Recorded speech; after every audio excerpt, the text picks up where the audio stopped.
Metrópolis, presente y futuro de tu región.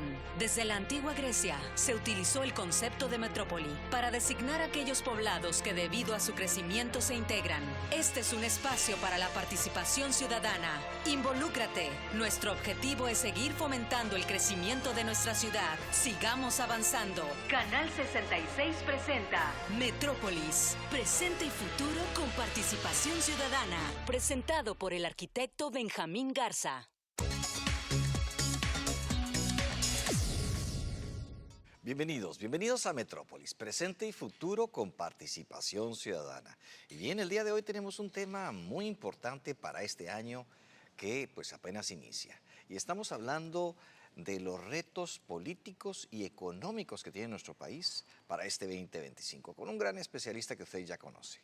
Y bien, entre los temas que tenemos también a comentar, el primero de ellos es uno muy interesante que tiene que ver con un gran cambio de paradigma, una visión distinta, esta propuesta por el Consejo Coordinador Empresarial.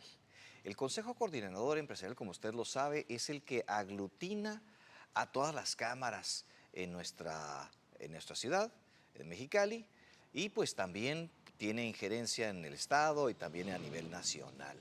Es un ente integrador, pero sobre todo esta nueva visión que está muy interesante, que han denominado Total Nearshoring Solution. Y usted lo puede ver por ahí en esta pantalla con este logo que tenemos para ahí para ustedes, en donde este Consejo Coordinador Empresarial de Mexicali pues ha hecho un análisis muy interesante que a propósito no me había tocado verlo en los 30 años que tengo oyendo los proyectos del CCE, y en esta ocasión se proyecta un cambio de lo que es una ciudad enfocada a la eficiencia en los costos, sobre todo el de manufactura, hacia una eficiencia y una creación de valor para generar un mejor ingreso a los mexicalenses. Y estamos hablando de este centro de valor que se está desarrollando bajo un concepto de gran interés tanto para las cámaras como para los ciudadanos. Y es un equilibrio muy interesante que se está proponiendo por parte del Consejo Coordinador Empresarial, y pues está viéndose cómo maximizar a ese Mexicali y su territorio, las potencialidades y también todas las áreas que tienen que ver con una mejor competitividad como ciudad. Y pues también vemos áreas fundamentales a abordar. Estas son la reserva territorial, la infraestructura, el equipamiento y sus servicios, también el talento y la educación, sustentabilidad y la seguridad. Estos 5 ejes que tienen que ver precisamente con esta mejora para una ciudad competitiva, pero sobre todo con esa calidad de vida que los mexicanos y los mexicalenses siempre hemos deseado. En esta, pues, usted sabe, en Metrópolis nos hemos enfocado siempre en los temas de desarrollo económico que tienen que ver también con el desarrollo social y en algunas veces el desarrollo político que ingieren en estas áreas. Esta eficiencia que se busca de crear valor, pues es el tema más importante y competitivo que podamos buscar los mexicalenses, sobre todo en esta situación en la que nos encontramos, en donde el 50% de los empleos se va hacia la industria de exportación. Y pues esta capacitación y preparación que requieren la mayor parte de los trabajadores de esa industria para mejorar sus ingresos. Un tema importante que estaremos abordando ya para finales de febrero 2025, que ya estamos muy próximos. El siguiente tema que queremos comentar con ustedes es ese que tiene que ver con el Acuerdo Nacional por el Derecho Humano al Agua y la Sustentabilidad.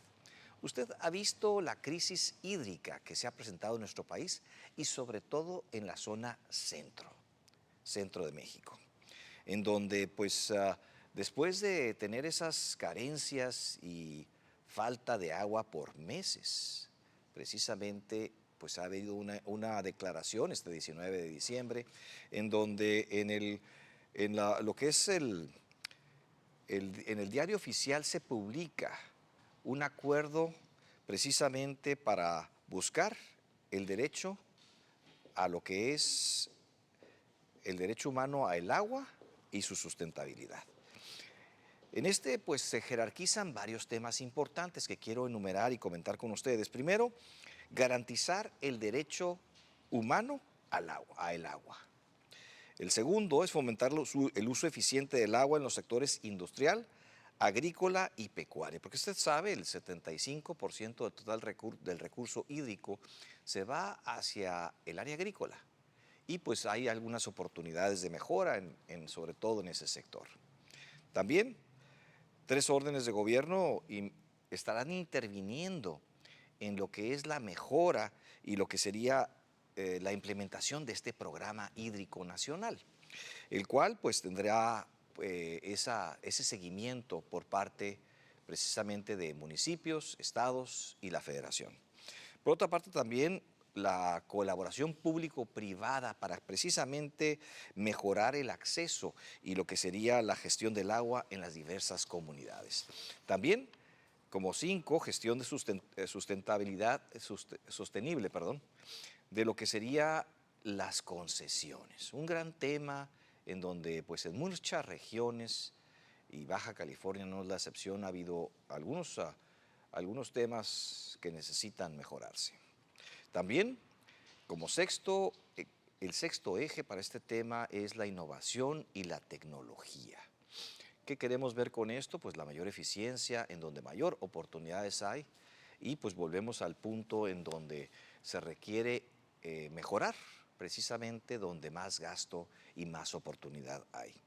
Otro de los temas importantes es la mitigación y adaptación al cambio climático, en donde pues esto viene con un tema importante en donde cada vez estamos teniendo menos lluvias, sobre todo en esta zona, y ustedes saben que pues dependemos de lo que es el río Colorado para lo que es el flujo hídrico en todo el estado. También está la preservación y combate a la contaminación de los ríos y también los cuerpos de agua, un tema también importante de sustentabilidad.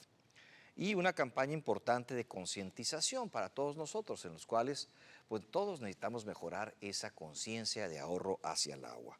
Hemos visto pues, a lo largo de varios programas de Metrópolis en donde en nuestra zona el problema no es exactamente la falta de agua, sino pues es el uso del agua.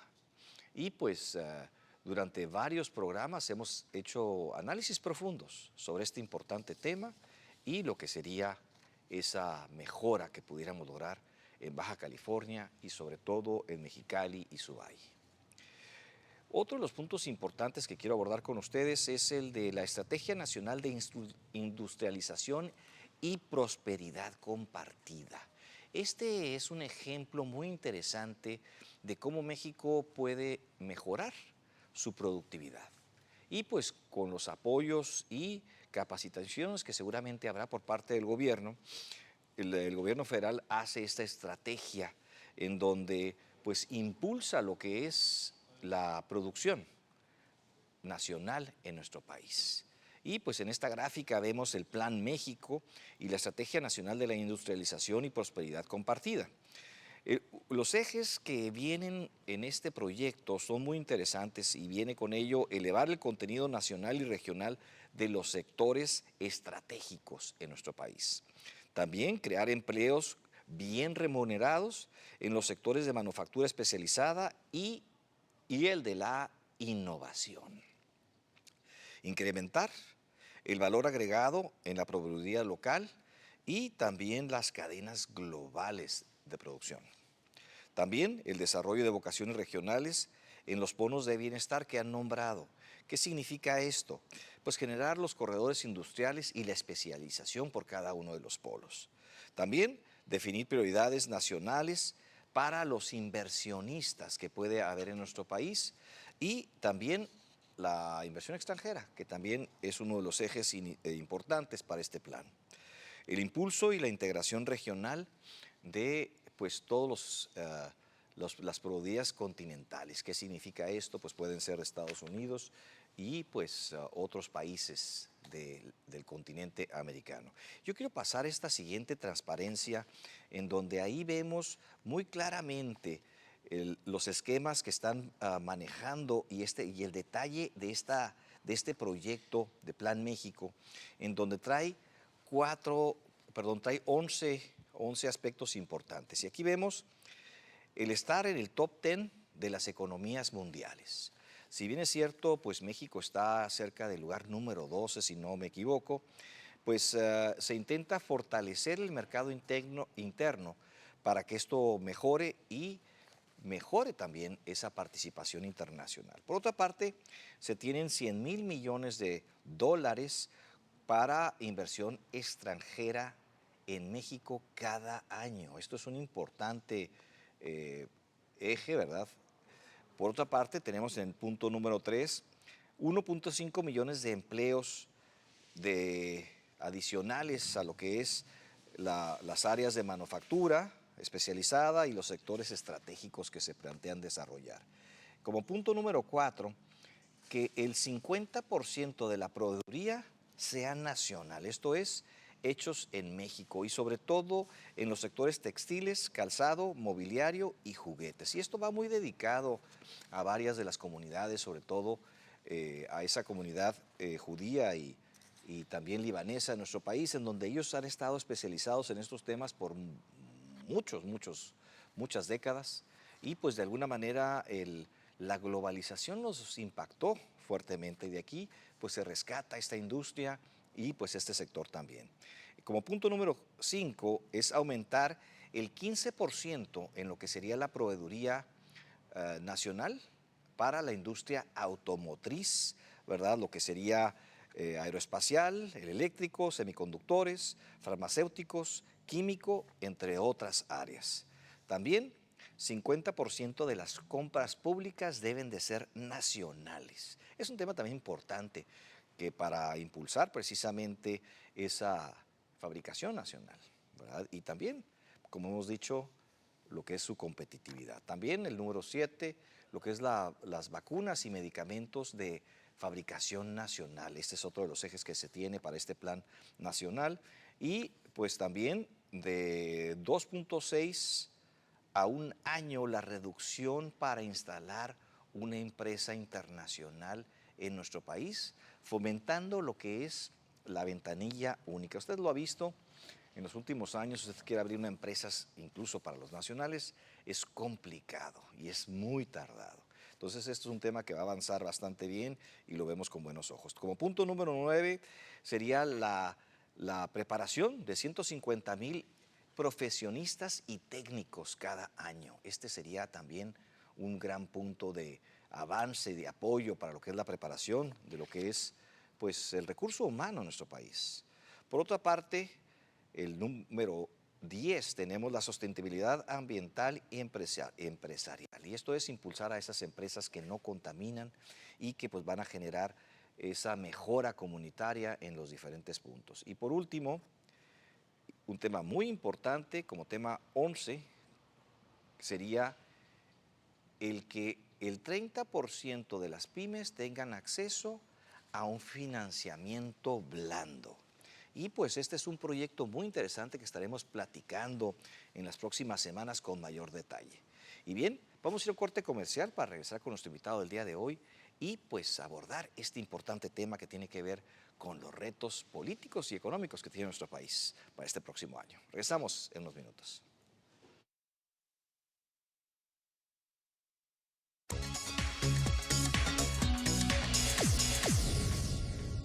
Bien, pues regresamos después de este corte comercial para abordar un tema muy interesante sobre lo que pues, nuestro especialista del día de hoy pues, puede visualizar sobre estos retos económicos y políticos que tendríamos para el 2025. Y pues a lo largo del tiempo vimos como un México, pues después de tener eh,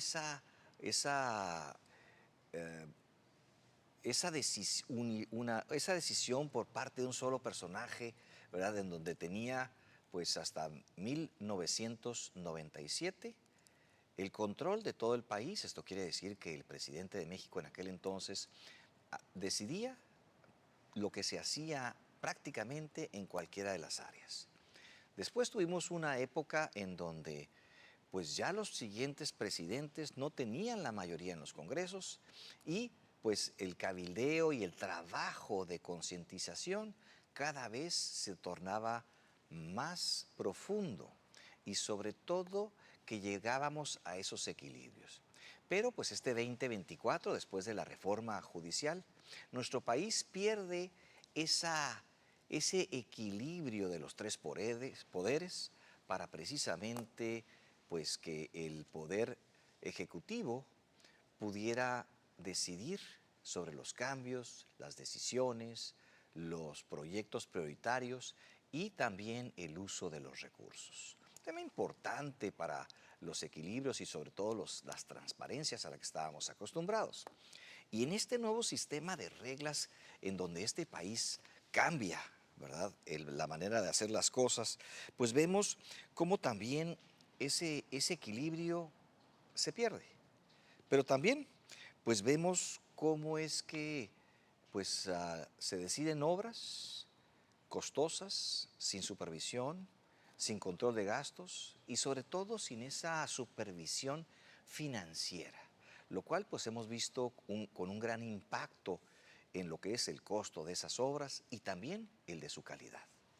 Otro de los retos importantes es que pues la nueva administración presidencial federal tiene retos también. Esos retos en donde pues la mayor parte de los puestos clave han quedado en control precisamente del presidente anterior y pues con un margen de maniobra muy limitado para la presidenta Sheinbaum. ¿Qué es lo que va a suceder en este nuevo esquema, en este futuro y sobre todo cuando el país del norte a partir del 20 de enero tendrá un nuevo presidente, el cual pues hemos conocido con una gran agresividad y pues ha hecho varias menciones importantes hacia nuestro país y la cancelación de varios temas de relación bilateral, ¿verdad? Pero el más preocupante es su promesa de cerrar esa frontera.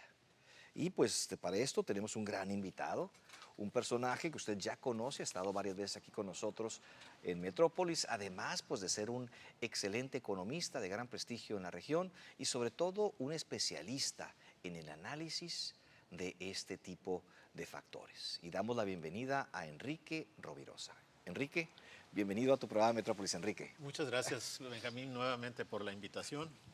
Y aprovecho antes que nada enviar un saludo y mis mejores deseos para este próximo 2025. Así es. Deseándoles lo mejor. Bien, pues hemos visto pues varios retos para este 2025 y sobre todo cuando tenemos un presidente Trump pues agresivo, directo, ¿verdad? Muy enfocado hacia el beneficio de Estados Unidos y pues sobre todo esas declaraciones que ha hecho contra México y pues los artículos chinos en nuestro país. Sobre todo pues el tema que nos preocupa, ¿verdad? De lo que sería la aplicación de aranceles extraordinarios a productos mexicanos en donde pues se pretenda o se sospeche que vienen de un origen chino y este nearshoring que de alguna manera pues, ha sido muy influenciado por las inversiones chinas en nuestro país.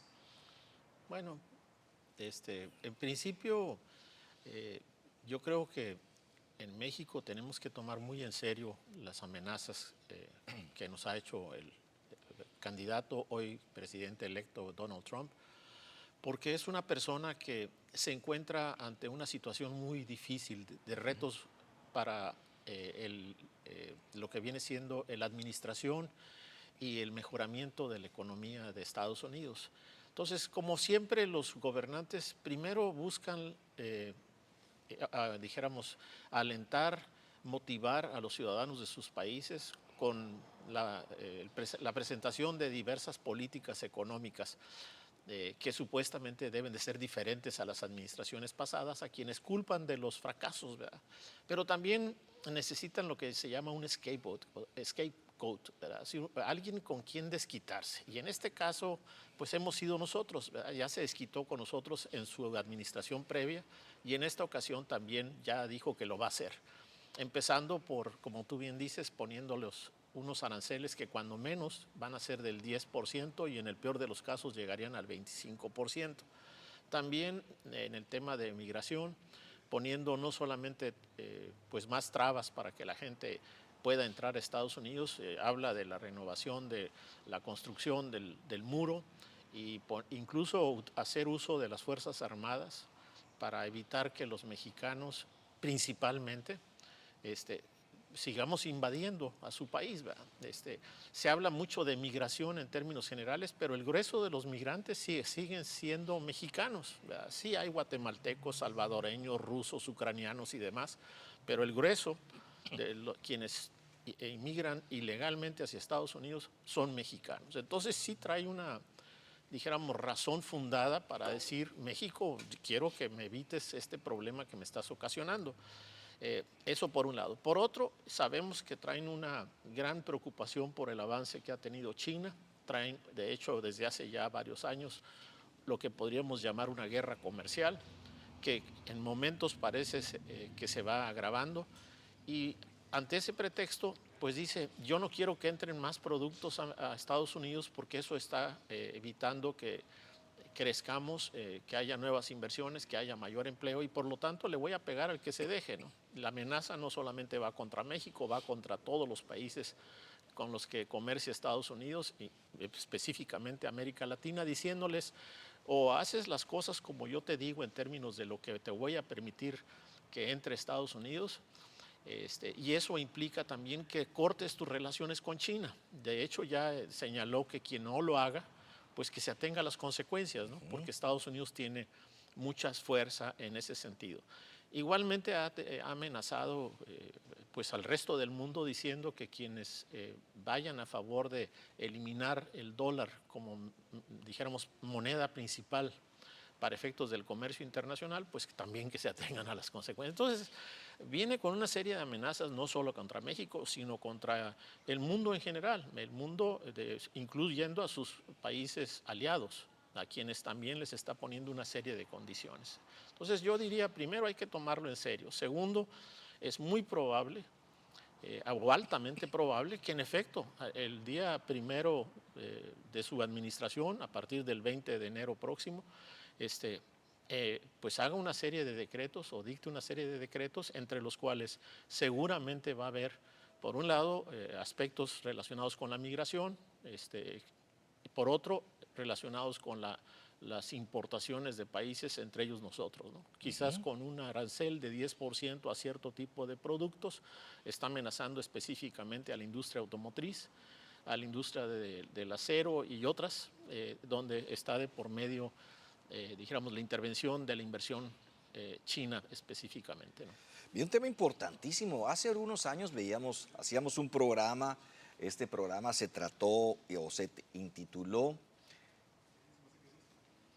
El Tratado de Guadalupe, el elefante invisible y el muro de Trump, en el cual pues hacíamos varias hipótesis y sobre todo aquella en donde pues nuestro país había generado una extensión de México precisamente del otro lado de la frontera, donde había cerca de 35 millones de mexicanos y también hacíamos un análisis interesante con respecto a lo que era el crecimiento y lo que eran los nacimientos de mexicanos en Estados Unidos. Y veíamos que pues la minoría tenía esa prioridad de poder avanzar grandemente. Y pues a lo largo del tiempo hemos visto esa declaración que nos preocupa, sobre todo pues que a partir del día 20 de enero, y como bien comentas, pues habrá algunas disposiciones importantes. Pero una de ellas que nos preocupa a los bajacalifornianos es esa promesa de cerrar la frontera. ¿A qué se refiere Trump cuando dice cerrar la frontera? Bueno, en última instancia, dijéramos, en el caso extremo, sería literalmente cerrar la frontera, ¿verdad? Es decir, a la entrada de mexicanos de ciertas características, y también en lo que se refiere al movimiento de mercancías. Pero en términos generales lo que sabemos o pensamos que implica sus declaraciones es pues ser más estrictos en cuanto a los cruces, ¿no? Por un lado, en cuanto a las revisiones que se hacen en las garitas, como ya lo hizo con anterioridad, ¿verdad? Es decir, recordarás que en la época de su administración llegaron a hacerse filas muy largas en todas las fronteras porque la revisión eran muy estrictas, ¿no? Y muy lentas sobre todo. Acuérdate que disminuyó el personal de las garitas, lo mandó al campo a hacer las detenciones, tanto en la región fronteriza como en las ciudades de Estados Unidos. Entonces, a eso es a lo que yo creo que se está refiriendo básicamente, ¿no? En un principio, ser más estrictos en cuanto a quién entra y quién sale. Y dos, lo que ya te había mencionado, utilizar a las Fuerzas Armadas, a la Guardia Nacional, para posicionarse a lo largo de la frontera y ser más estrictos también. Evitar que entren las personas como lo han hecho ya en ocasiones anteriores, en el sentido de desbordar a los guardias fronterizos y pues prácticamente en una avalancha cruzar la frontera, ¿no? A eso es a lo que yo pienso que se está refiriendo. También, obviamente, va esto acompañado de una exigencia a México por un lado, poner más vigilancia para que en la frontera sur de México, es decir, en nuestra frontera con Guatemala, pues también se evite que haya esas caravanas que han venido dándose en los últimos años, y también para que se utilicen a los cuerpos policiales y armados, a la Guardia Nacional, a que los mexicanos también no intenten cruzar Estados Unidos. Y como un tercer elemento, pues está el aspecto de convertirnos ya de facto en tercer país, es decir, que ahí te mando a todos los que voy a expulsar, ¿no? Sí, precisamente esta es la parte que más nos preocupa, en donde, pues además de haber comentado el futuro presidente de Estados Unidos el uso del ejército para precisamente hacer las deportaciones de cerca de 11 millones de mexicanos, ¿verdad? ¿Cuál sería el impacto social y económico en nuestras fronteras y sobre todo en Baja California? Bueno, el primer impacto es recibir a una gran cantidad de personas que vienen prácticamente sin nada, porque generalmente cuando agarran a un migrante ilegal no le dan oportunidad de recoger sus cosas, no le dan oportunidad dijéramos, de tomar aquello que tienen de patrimonio, llámese bienes o llámese incluso dinero, y pues vienen como dicen popularmente, con una mano enfrente y con una mano atrás. Entonces habrá que darles refugio y proveerles de todo aquello que requieren mientras, ya sea que se reincorporan a la economía nacional o buscan la manera de regresar a sus países de origen. Entonces ese sería el problema, ¿no? La avalancha de gente que vendría a las ciudades fronterizas con todo lo que ello implica en términos de seguridad, en términos de problemática social que se genera, quiérase o no, ¿verdad? Y por otro, el impacto económico, en términos de la presión que ejercerían estas personas en cuanto al uso de recursos públicos para dar esa proveeduría, por un lado, por la competencia que generarían en términos de empleo, como lo hemos visto, ¿verdad? Que aquellos que se quedan, pues de alguna manera, ya sea que se incorporen a la economía formal o informal, se convierten en una competencia. Entonces, esos serían los efectos inmediatos para México. De mediano plazo y largo plazo, pues ya sería cuestión de ver qué hacemos, ¿no? Pero esto dijéramos, se limita a México. Esto también tendría implicaciones para los propios Estados Unidos, porque pues los mexicanos, mal que bien, desempeñan una actividad económica y por lo ende contribuyen al crecimiento económico de Estados Unidos. Hay ahí una serie de cálculos en el sentido de que podría el sacar a 11 millones de migrantes ilegales podría ocasionar que el Producto Interno Bruto de Estados Unidos cayera hasta 1%, ¿no? Entonces, hay muchas implicaciones económicas que nos hacen pensar que si bien es cierto que va a aplicar medidas para sacar a mucha gente, sobre todo en su primer año, yo creo que no va a ser en términos de una cifra tan grande. Sí va a haber, obviamente, medidas más estrictas en cuanto a los que llegan y sobre todo también para sacar a mucha gente. Pues podríamos estar hablando de unos 200, 300 mil personas en 2025 para quedar bien con quienes lo eligieron, ¿verdad? Es decir, la gente de Estados Unidos que votaron por Trump quieren un cambio, se han convencido de que la migración les está afectando negativamente, no solamente en términos de empleo, sino en términos de seguridad, como es el caso de que clasifican a todos los migrantes, incluyendo los mexicanos, como criminales, etcétera, etcétera. Es todo ese discurso que ya conocemos, ¿no? Entonces, está obligado por las circunstancias a dar respuesta a esa gente, y por eso hablo de que podríamos estar hablando de una deportación adicional a las que ya se hacen, de alrededor de 300,000 personas en el primer año de su gobierno, cosa que podría mantenerse a lo largo de los 5 años, de los 4 años que le corresponden de su mandato, ¿no? Un tema importantísimo, sobre todo, pues en un esquema en donde pues nuestro país trae retos importantes con respecto a lo que es la inflación. Y si la anualizamos a octubre pasado, esta debió haber andado muy cercano al 4,76, más este incremento a lo que es el salario mínimo en nuestro país, que se fue prácticamente a los 420 pesos, serían 419,88, 12% de incremento. Y la pregunta aquí sería, ¿cómo nos impacta en temas inflacionarios este incremento? Porque además de pues, generar un incremento en lo que es el salario, pues también tenemos un incremento en las tasas impositivas. Esto quiere decir, el gobierno también recibe más recursos por este esquema. Bueno, la inflación, si bien es cierto, nos pega a los ciudadanos de manera muy seria en términos de nuestro poder adquisitivo, por otro lado, a los gobiernos les da mayores ingresos, porque al aumentar el valor de todo, y los impuestos ser un porcentaje de eso, en términos absolutos, es decir, en cuanto al dinero que recibe más. Le descuentas la inflación y al final de cuentas tienes un crecimiento real que llamamos los economistas, ¿no? Entonces, por ese lado, los gobiernos les conviene, ¿no? Hasta cierto punto que haya inflación. Se habla incluso de tener una inflación como un mecanismo de estímulo a la economía. Esto, por cierto, a nivel internacional, el presidente de Argentina, Milei, lo ha utilizado como una de sus principales, dijéramos, armas para llegar al poder. Él siempre dijo que el Banco Central era el que estaba comiéndole el dinero y el poder adquisitivo a los argentinos, y que por lo tanto lo iba a destrozar, cosa que ahí va poco a poco, ¿no? Entonces, sí hay algo de cierto de esto, ¿verdad? Es decir, los bancos centrales permiten que haya inflación como parte de una política monetaria para estimular el crecimiento económico. Pero a la vez eso va en perjuicio de los ciudadanos y particularmente de ciertos segmentos.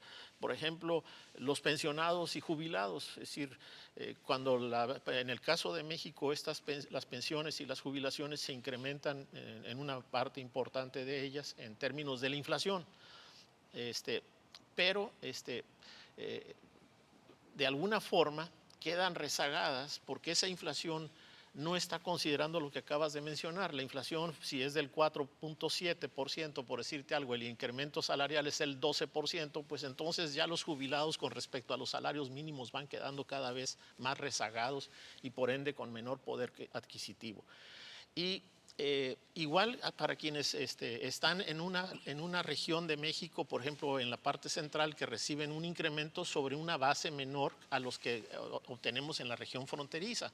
Entonces eso también genera desequilibrios que a la larga van en perjuicio de la sociedad, ¿no?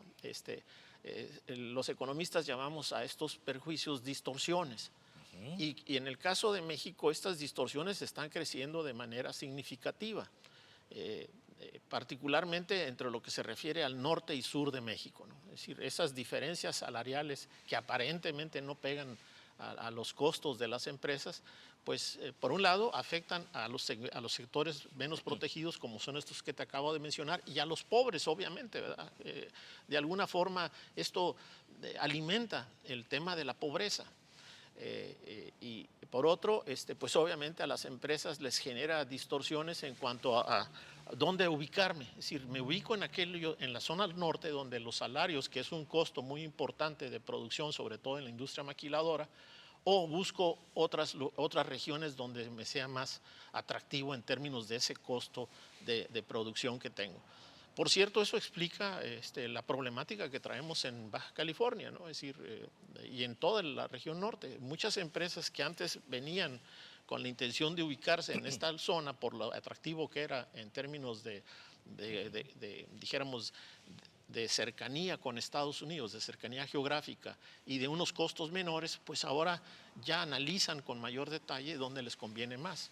Y más cuando un gobierno, pues además de este elemento de costos de mano de obra, da una serie de incentivos como es todo lo que se está manejando para la zona del sureste de México, ¿no? Entonces, la inflación sí pega muchísimo y nos va a seguir pegando, lamentablemente, ¿no? Y ahora, ¿cuál es el papel del Banco de México, sobre todo en un esquema en donde pues, el Banco de México ya tiene más de 30 años siendo una institución independiente, pues la cual, pues de alguna manera, pues no era así en los 70s y en los 80s, era un ente controlado también, ¿verdad? Pero hoy por hoy la pregunta es cuál ha sido o cómo ha sido el papel del Banco de México con respecto al cumplimiento de esa misión de controlar esa inflación y qué nos espera para este 2025 con las tasas de interés. Mira, mi opinión respecto al Banco de México es que, si bien es cierto que ha sido un pilar para mantener la política monetaria distante dijéramos, de los intereses que convienen al gobierno, por otro, no ha sido del todo 100% autónomo. De alguna forma, el Banco de México ha venido siendo laxo en cuanto precisamente al control de la inflación. Si nosotros analizamos cuántas veces ha acertado a la meta que tiene el Banco de México, la meta de inflación del Banco de México es el 2% y luego le agrega más o menos un punto por ciento. Perdón, 3% más o menos un 1%. Por lo tanto, tiene como límite máximo 4% y límite inferior 2%. Es decir, siempre va a haber cuando menos 2%. Ese es el estímulo, es lo que yo te mencionaba respecto a lo que a los gobiernos les conviene que haya inflación. Entonces, ese es el mínimo de 2%. Pero si tú analizas la historia del Banco de México de los últimos 12 años, no ha atinado nunca a estar en el objetivo de 3%. Siempre ha rebasado ese 3%. Entonces, ha fallado en ese sentido o ha sido laxo. Y lo vemos, por ejemplo, en este año. Este año redujeron, pese a que la inflación sigue siendo muy elevada, superior al 4%, ahorita anda alrededor del 4,4, 4,46, casi 4,5%, al mes a la primera quincena de diciembre, redujeron la inflación en 25 puntos porcentuales, cuando, si me preguntas a mí, no la debieron de haber reducido. ¿Por qué? Porque no está controlada la inflación. Y la meta para 2025 es reducir la tasa de interés o la tasa interbancaria, que sirve de referencia a todos los préstamos que hacen entre la banca, al 8%, siendo que la proyección es ahorita de una inflación de alrededor del 3,6 o 3,8% para 2025. Yo la verdad no creo que logremos eso. Yo creo que 2025 vamos a estar todavía muy cercano o por arriba del 4%. Entonces, ¿eso qué significa? Que el Banco de México de alguna forma ya no está cumpliendo con el objetivo principal que señala la ley. La ley dice que el principal objetivo desde el punto de vista social y económico del Banco de México es controlar la inflación. Pero por otro lado tiene la presión de la autoridad, del gobierno. Porque dentro del Consejo, dentro de la Junta de Gobierno del Banco de México, participa la Secretaría de Hacienda. Entonces siempre está ahí diciéndole, bajen la tasa de interés. ¿Por qué quieren que baje la tasa de interés? Porque si baja la tasa de interés, supuestamente va a aumentar la inversión privada. Es decir, por un lado, por otro va a estimular el consumo, porque al haber baja tasa de interés en las tarjetas de crédito, en los créditos personales, en los créditos hipotecarios, en los créditos de compra de automóvil, la gente va a consumir más. Entonces al gobierno sí le interesa que la tasa de interés baje por esos dos motivos. Adicionalmente el aspecto de que el servicio de la deuda, es decir, los intereses que se pagan van a ser menores. Pero por otro lado, pues ¿quiénes pagan eso? Pues pagamos nosotros. Si te bajan la tasa de interés, el gobierno paga menos de intereses, se cumple el objetivo de mayor inversión, pero al final de cuentas los que pagamos los platos rotos somos los ciudadanos. Y en ese sentido yo creo que habría que hacerle una mayor crítica al Banco de México, cosa que por las razones políticas que estamos viviendo no se lleva a cabo. Es decir, en general, los partidos de oposición en México, haz de cuenta, sirven para muy poco, ¿no? Así es, prácticamente sí, totalmente de acuerdo. Y con respecto a la deuda, vimos cómo en el sexenio anterior, el sexenio de López Obrador, pues la deuda creció a 6.6 billones de pesos. Esto quiere decir 6 millones de millones, ¿no? 6.6.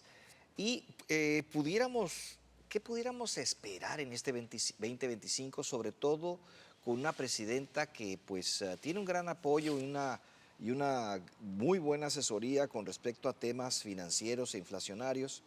¿Y crees que pudiera haber la posibilidad de que hubiera una reducción en esa deuda para no pagar tantos intereses y dedicar parte de los recursos futuros a algo más productivo? Bueno, en términos del pago de intereses, dado que se vislumbra que en 2025 va a continuar la tendencia a la baja de las tasas de interés, al menos eso es lo que se espera, el gobierno va a tener un margen de operación mayor al que ha tenido ahorita, porque si bajas en 25 puntos base la tasa de interés en los créditos internacionales y en los créditos nacionales, pues vas a pagar menos intereses. Entonces, sobre esa base dice, pues me puedo seguir endeudando, cosa que es prácticamente parte de la política para 2025 que adoptó la Secretaría de Hacienda. Estamos hablando de un déficit público en términos del porcentaje del PIB para 2025 de alrededor de menos 3.2%, es decir, el gobierno va a requerir financiamiento equivalente al 3.2% del PIB, que es menor a lo que se va a ocupar a lo largo de 2024, que es alrededor del 5% según la Secretaría de Hacienda y la mayor parte de los analistas privados, ¿no? Entonces, por ese lado, la baja de la tasa de interés a nivel internacional y a nivel nacional le va a ayudar al gobierno. Pero por otro, estamos con dijéramos, una trayectoria, una tendencia a gastar más de lo que deberíamos de gastar por un lado y mal gastado, ¿no? Pues ahí tienes todas las críticas que todo el mundo conoce respecto a los proyectos que se hicieron a lo largo de la administración pasada con López Obrador, como el Tren Maya, la Dos Bocas, Mexicana de Aviación, etcétera, que son proyectos que primero costaron demasiado, segundo que estuvieron con mucha falta de transparencia, y tercero, que son inoperantes porque son con tecnologías pues, del pasado, ¿verdad? Mientras en China están haciendo trenes que van a ir a 600 kilómetros por hora, aquí hicimos un tren que va a tener como máximo 80 kilómetros por hora. Entonces, digo, ya desde ese punto de vista, pues es una tecnología obsoleta, ¿no? Que no está acorde a los tiempos que estamos viviendo. Y los que se están proyectando durante esta administración, pues van por igual camino, ¿no? No creo que vayan a ser muy rentables, como está sucediendo con el Tren Maya, está sucediendo con el AIFA, etcétera, etcétera, ¿no? Entonces, eso es gastar mal. Así es. Y segundo, pues la falta de transparencia, ¿no? Y eso de declarar obras de interés por seguridad nacional y no dar la información, creo que se va a seguir ese camino en esta administración.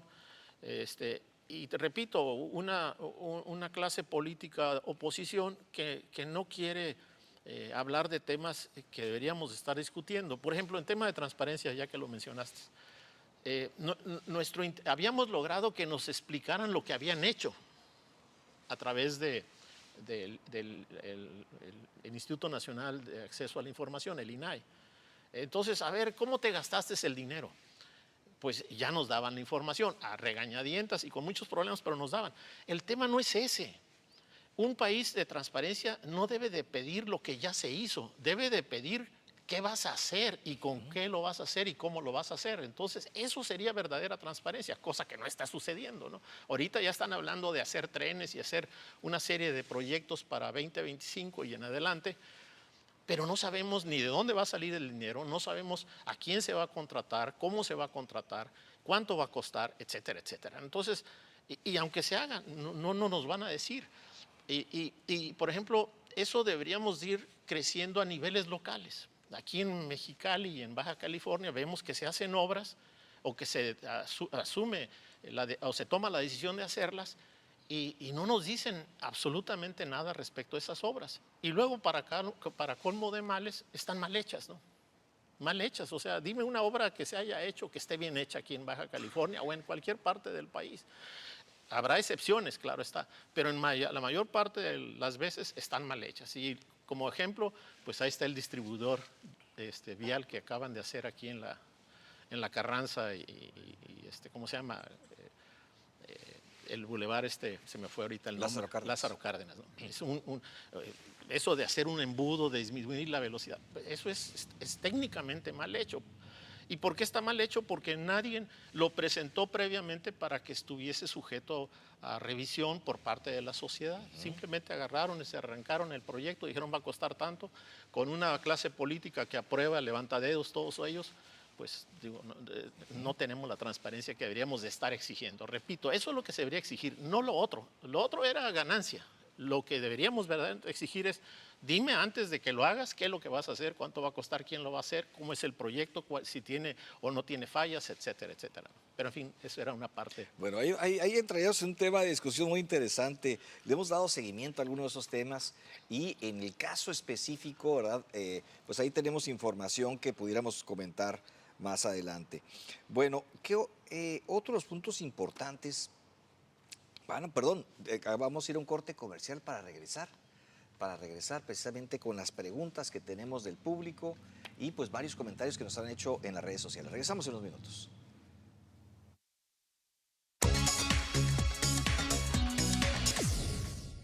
Bien, pues ya nos quedan escasos minutitos para terminar el programa, pero hay varias preguntas que nos hacen nuestro público, ¿verdad?, en las redes sociales y pues comentarios que tenemos. Uno de ellos pues es el de la famosa reforma judicial y ese gran costo que va a tener, ¿verdad?, por parte del Ejecutivo Federal, ¿verdad? Y si el INE va a tener los recursos o no, básicamente ahí está una cantidad fuertísima para ese proyecto.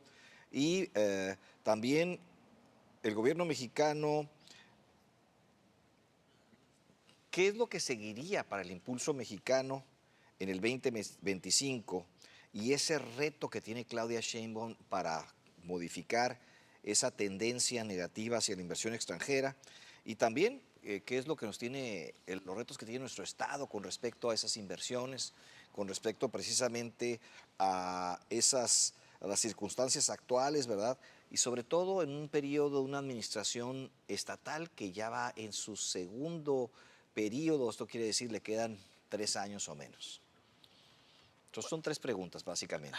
La primera, la que tiene que ver precisamente con el costo de la reforma judicial y después de tener ese gasto tan importante de 6.6 billones, esto quiere decir 6 millones de pesos, ¿verdad? Aventarse todavía una reforma que va a ser muy costosa, ¿verdad? Y pues si el INE va a poder llevar a cabo el proceso de manera eficiente y transparente, y por otra parte también si el gobierno de México pues tiene esos retos importantes en temas económicos, ¿verdad? Y cuál será el reto más importante de Claudia Sheinbaum. Y por otra parte, otra pregunta más que tiene que ver con lo que debería de hacer la gobernadora de Baja California para impulsar y detonar el desarrollo de Baja California en las circunstancias actuales, ¿no? en donde pues se encuentra ya a la mitad de su periodo o en la segunda mitad de su periodo. Rápidamente voy a tratar de Abordarlas. ¿no? Primero, la reforma judicial en el país es un desastre, hay que decirlo con todas las letras, porque así es. Regresando a lo que había comentado previamente, no hubo transparencia en lo absoluto respecto a esta reforma que se hizo, porque la transparencia hubiera implicado decir, mira, esto es lo que queremos hacer y así es como lo vamos a implementar. Ya tenemos el plan de cómo se van a hacer todos los procesos de elección, etcétera, etcétera. Pero la intención no era mejorar el sistema judicial, la intención era apropiarse de él, tal y como lo estamos viendo que va a suceder, porque el número de votantes, estoy prediciendo que va a ser mínimo. La gente no va a salir a votar, primero porque no va a haber las casillas con la facilidad que la hubo en la campaña o en la votación o en la elección presidencial pasada. Va a haber la mitad, si no es que menos, de casillas, por lo tanto vas a tener que andar buscando dónde te toca. Y la gente en México somos apáticos en términos de lo que se viene siendo el proceso de participación ciudadana. Es decir, acuérdate que más de 40 millones de mexicanos no votaron. Entonces, para la presidencial, pues ahora con mayor razón va a haber menos para la elección de jueces y magistrados y demás. Entonces, desde el punto de vista del ejercicio democrático, es fácil decir que va a ser un fracaso. Desde el punto de vista del costo, los del INE calcularon 13,000 millones de pesos y lo redujeron a poco menos o alrededor de la mitad de lo que ellos solicitaron. Entonces, eso es lo que está haciendo que vaya a haber menos casillas, vaya a ser el proceso muy diferente en términos de la transparencia, porque no se van a dar resultados PREPs, etcétera, etcétera. Entonces, fue un desastre. Va a ser un desastre no solamente en términos electorales, sino el costo que va a tener para los ciudadanos. Para nosotros ya está teniendo un costo todo este relajo que hicieron de la reforma judicial. Ya se tradujo en retrasos en todo lo que estaba pendiente hasta el momento en que empezaron con las huelgas en el sistema judicial. Entonces, como estuvieron 30 días o más de huelga, pues todos los asuntos se retrasaron 30 días. Yo en lo personal, como ejemplo, tengo una situación donde estamos tramitando un juicio sucesorio, un amparo, pues el abogado nos dijo esto ya se retrasó cuando menos 6 meses. Entonces, para mí y para todos aquellos que tienen juicios, sobre todo para las empresas donde están de por medio cobros, denuncias de fraudes, etcétera, etcétera, pues imagínate lo que eso costó. Hoy nos está costando. Y una vez que se hagan los cambios en el sistema judicial, como va a llegar gente sin experiencia y demás, van a tardar, pues se estima de 6 meses a 1 año a agarrar más o menos la suficiente experiencia para empezar a sacar los asuntos con cierta, dijéramos, normalidad. Pero mientras, todo se va a retrasar. Entonces, estos señores no tomaron en cuenta eso, nunca calcularon los costos. En todas las discusiones que se habló de la reforma judicial, jamás se habló de la parte financiera del costo para el país. Bueno, dicho eso, ahí se los dejo, ¿no? Como dice. No, pues muy interesantes comentarios. Ya nos llegan más preguntas y los balances de tanto Claudia Sheinbaum en los 90 días y también otros sobre los principales logros y errores que ha cometido la gobernadora, ¿verdad? Sobre todo pues los retos que tenemos en Baja California y en varios más que vamos a tener que dejar sin contestar porque ya se nos acabó el tiempo. Entonces te agradezco mucho el que estés con nosotros, que nos dediques el tiempo, ¿verdad? Y que nos compartas todo ese conocimiento y análisis que haces sobre la economía nacional, estatal y pues la regional. Muchísimas gracias, Enrique. Gracias a ti y a tu público, nuevamente. Bien, pues nos despedimos entonces y nos vemos la próxima semana aquí en Metrópolis, Presente y Futuro con Participación Ciudadana. Hasta la próxima.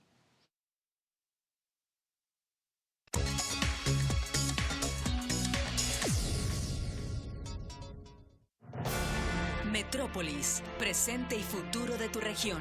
Desde la antigua Grecia se utilizó el concepto de metrópoli para designar aquellos poblados que debido a su crecimiento se integran. Este es un espacio para la participación ciudadana. Involúcrate. Nuestro objetivo es seguir fomentando el crecimiento de nuestra ciudad. Sigamos avanzando. Canal 66 presenta Metrópolis, presente y futuro con participación ciudadana. Presentado por el arquitecto Benjamín Garza.